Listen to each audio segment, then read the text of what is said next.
పెద్దల్లో మాదిరే పిల్లల్లోనూ కొంతమందిలో ఇవాళ గురక అనేది సమస్యగా మారుతుంది. దగ్గు, జలుబు వంటి ఇన్ఫెక్షన్లతో బాధపడుతున్నప్పుడు, కొండనాలిక పొడవుగా ఉన్నప్పుడు, టాన్సిల్లు వాచినప్పుడు, శ్వాసనాళాల్లో ఎక్కడైనా బలహీన ప్రాంతాలు ఉన్నప్పుడు చాలామంది పిల్లలకు గురక సమస్య తలెత్తుతుంది.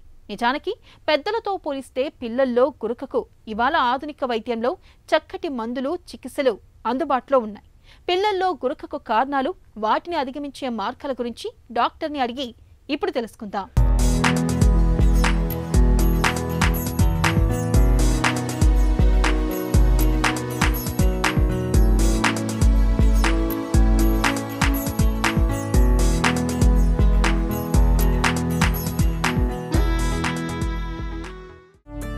గురక అనేది పెద్దలకు మాత్రమే పరిమితమా? గురక అనేది ఎవరిలైనా రావచ్చు. చిన్నపిల్లల్లో రావచ్చు, పుట్టిన పిల్లల్లో కూడా రావచ్చు, పెద్దవాళ్ళలో కూడా రావచ్చు. గురక పెడుతున్నారంటే మన యొక్క శ్వాసనాళము ఎక్కడో అడ్డుకుంది ఆర్ ఎక్కడో న్యారో అయింది.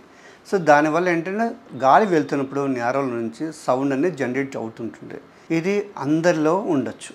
పిల్లలకి గురక చాలా ప్రమాదకరమైనది. ఎందుకంటే ఆ యొక్క శ్వాసనాళము ఎక్కడో అడ్డుకుంటుంది, దానివల్ల గురక వస్తుంది. అంటే ఆక్సిజన్ తగినటువంటి ఆక్సిజన్ బాడీకి అందదు. అందకపోతే ఏమవుతుంది, రాత్రిపూట నిద్రపోతున్నప్పుడు తగినటువంటి ఆక్సిజన్ బ్రెయిన్కి కూడా అందదు. ఎప్పుడైతే బ్రెయిన్కి అందకపోతే ఏమవుతుందంటే రాత్రి పడుకున్నప్పుడు మనం కానీ పిల్లలు కానీ డీప్ స్లీప్లోకి వెళ్ళరు. అంటే స్టేజ్ 2, స్టేజ్ 3 స్లీప్లోకి వెళ్ళకుండా ఉంటారు. దానివల్ల ఏంటంటే బ్రెయిన్ పైన చాలా ఎఫెక్ట్ పడుతుంది అండ్ గ్రోత్ మీద ఎఫెక్ట్ పడుతుంది. పిల్లల యొక్క బిహేవియర్ మీద కూడా ఎఫెక్ట్ పడుతూ ఉంటుంది.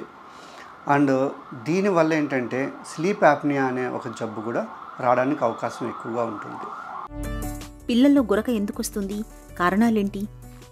ముఖ్యంగా పిల్లల్లో గురక అలర్జిక్ రైనైటిస్, టాన్సిలైటిస్, అడినాయిటిస్ వీటి వల్ల వస్తూ ఉంటుంది.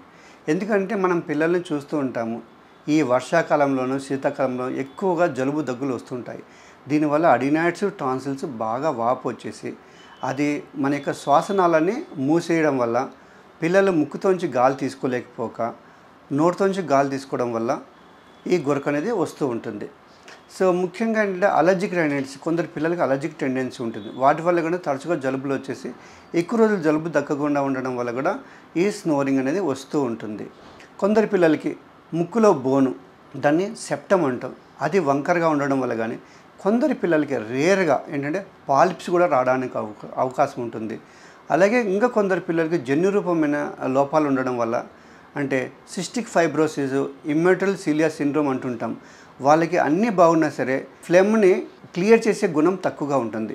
వాటిల్లో కూడా ఏమవుతుందంటే ఈ యొక్క ఫ్లెమ్ అంతా ముక్కులో ఉండిపోయి సైనసెస్లో ఉండిపోయి క్రానిక్ సైనసైటిస్ వచ్చి అడినాయిడ్స్ అండ్ టాన్సిల్స్ ఉబ్బడానికి అవకాశం ఉంటుంది. దీనివల్ల కూడా గురక వస్తుంది.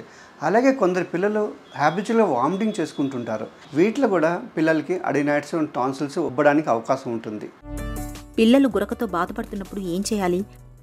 ముఖ్యంగా పిల్లలు ఏ వయసులో పిల్లలు బాధపడుతున్నారు అనేది మనం చూడాలండి. ఫస్ట్ 2 సంవత్సరాల లోపల పిల్లలకైతే కొన్ని కంజెంటల్ అనామలీస్ ఉంటాయి. లారింగోమలైసిస్ కానివ్వండి, సబ్గ్లటిస్టెన్సిస్ కానివ్వండి, అంటే బేస్ టంగ్లో సిస్ట్ కానివ్వండి, హిమాంజియోమస్ కానివ్వండి, ఇటువంటి రకాల కారణాలు ఉంటాయి. కొందరికి పుట్టుకత కూడా ముక్కు దూలం అనేది వంకరగా ఉంటుంది. వీటిని మనం చూసుకోవాలి.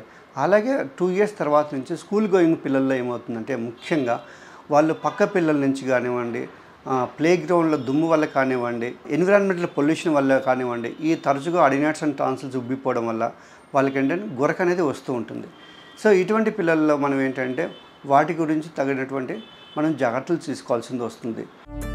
పిల్లల్లో గురక మందులతో తగ్గుతుందా? సర్జరీ అవసరమా?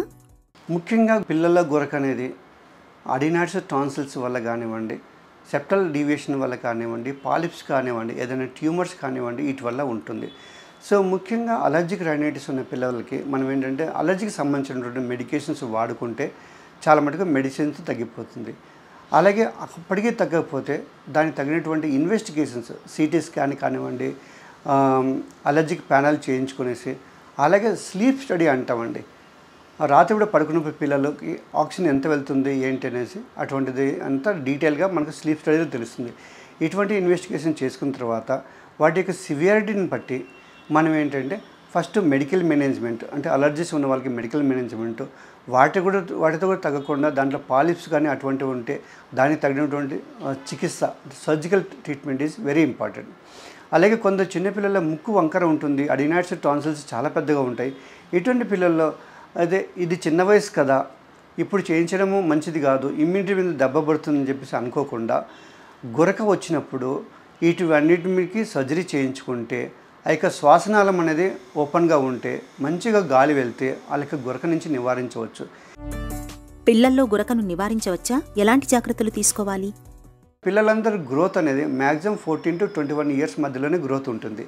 ఆ తర్వాత గ్రోత్ అనేది హైట్ కానివ్వండి, వెయిట్ కానివ్వండి, గ్రోత్ అనేది ఉండదు. అందుకనే ఫస్ట్ 14-15 ఇయర్స్ లోపల పిల్లలకి గురకున్నప్పుడు మనం ఏంటంటే దానికి తగినటువంటి చికిత్స చేయించుకోవాలి. కొందరు పిల్లలకి ఏమవుతుంది, లాంగ్ టర్మ్గా మౌత్ బ్రీతింగ్ ఉండడం వల్ల వాళ్ళకి డెంటల్ ఆర్కిటెక్చర్ మారిపోతుంటుంది. ఎగుడు దిగుడు పండు రావడం కానీ, సో అప్పర్ జా ముందుకు పెరగడం కానీ, దాన్ని ఎత్తుపళ్ళు అంటుంటాం మనం. అలాగే నోరు దుర్వాసన కూడా వస్తూ ఉంటుంది. సో ఇటువంటి సిచ్యువేషన్స్ వచ్చినప్పుడు కూడా మనం ఏంటంటే దానికి తగినటువంటి మెడికల్ ట్రీట్మెంట్ కానివ్వండి, సర్జికల్ ట్రీట్మెంట్ కానివ్వండి చేయించుకుంటే చాలా చక్కగా పిల్లలు ఎదుగుదల, వాళ్ళ యొక్క ఫేషియల్ ఆర్కిటెక్చర్ కూడా సిమెట్రికల్గా గ్రో అవ్వడానికి అవకాశం ఎక్కువగా ఉంటుంది.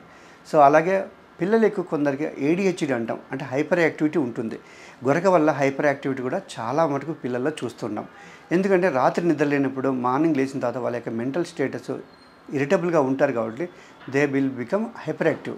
అందుకని గురకను మాత్రం ఎవరు నిర్లక్ష్యం చేయకుండా, పిల్లల్లో గురక మా యొక్క వంశపారంపర్యం అని అనుకోకుండా కంపల్సరీగా దానికి డాక్టర్ని సంప్రదించి తగినటువంటి పీడియాట్రిక్ ENT సర్జన్ని సంప్రదించి దానికి తగినటువంటి వైద్యము, ఇన్వెస్టిగేషన్స్, వైద్యం చేయించుకుంటే మనం ఇటువంటి యొక్క డ్రెడ్ఫుల్ కాంప్లికేషన్స్ని మనం నివారించడానికి అవకాశం ఎంతైనా ఉంటుంది.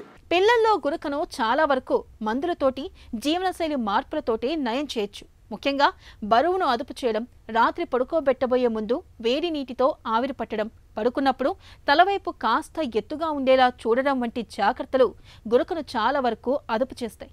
గురక ఎంతకీ అదుపులోకి రానప్పుడు సర్జరీ చేయించడం మంచిది.